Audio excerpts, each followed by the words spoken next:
Abril es el mes de la educación financiera y para conocer mejor la realidad de los estadounidenses y los hispanos, nuestra cadena hermana CNBC con Momentum y Telemundo realizaron un estudio, así que le damos la bienvenida a Xavier Serbia, experto en finanzas, para hablar sobre este tema. Gracias por estar con nosotros. Gracias a ti, Nicole. Sabemos que según esta encuesta, el 58% de las personas en el país viven de cheque en cheque. ¿Cómo arreglar esa situación y terminar con ese ciclo vicioso? Bueno, hay que ver dos factores acá, la parte del ingreso y la parte de los gastos.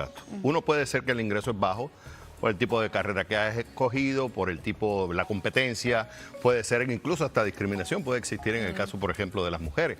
Pero también en el tema de los gastos pueden haber otras razones. Puede ser desde madres solteras que tienen que encargarse de correr el hogar, lo cual no hay ayuda. Puede ser que hay lo que le llaman seguir a la manada. O sea, quiero vivir por como tiene el otro. Si el otro tiene un carro caro, yo quiero tener un carro caro. Hay un problema de que no hay planificación, no hay control de gastos, no se analizan los gastos variables. O sea, básicamente el dinero entra, vamos a decirlo, básicamente esto te pagan y automáticamente lo estás tirando hacia afuera. Entonces al final no ahorra. Cuando deberíamos hacer, por ejemplo, digamos, de cada billete mínimo, agarrar un 15% y aguantarlo.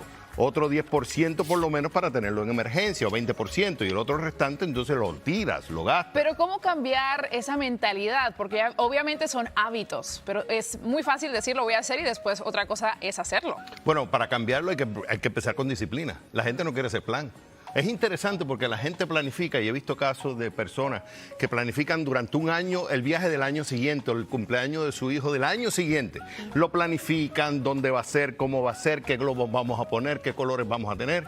Pero cuando se habla de planificar las finanzas, no lo hacen. ¿Por qué? Porque en la planificación te pone controles y la gente no quiere que se le pongan controles. Claro. La gente sufre de lo que le llaman miopía de futuro. Todo lo quieren inmediato. Pero cuando llegan a viejos se dan cuenta que esa inmediatez es un costo. Entonces yo lo que le digo a la gente, tú tienes que tener un ojo ahora y un ojo en el futuro y por eso hay que planificarse. Y precisamente solamente el 53% de la población o de los encuestados demostró que tiene un fondo de emergencia. O sea, No si tiene. les toca, no sé, ir al médico, algo que les haya pasado en la casa o en el auto, no tienen con qué cubrir esos Yo te gastos. pregunto, vamos a decir que tú y yo estamos casados y nuestros gastos son $5,000 mensuales. Tenemos ahorrado 1,000.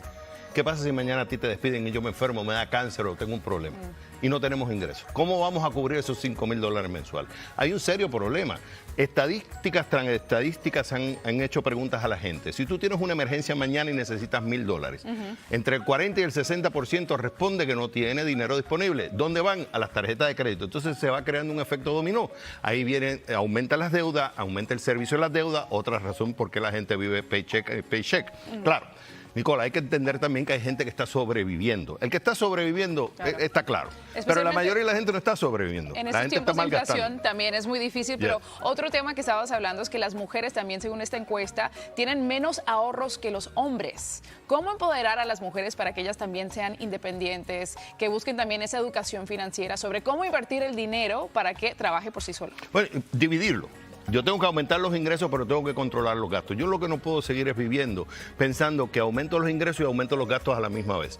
Tenemos una mentalidad, en vez de tener una mentalidad contracíclica, si aumenta el ingreso, nosotros tenemos que mantener los gastos. Cuando cae el ingreso es que entonces aumentamos los gastos. No, ¿qué hacemos? Aumentamos los ingresos, aumentamos los gastos. Cuando se cae el ingreso, ahí nos jorobamos.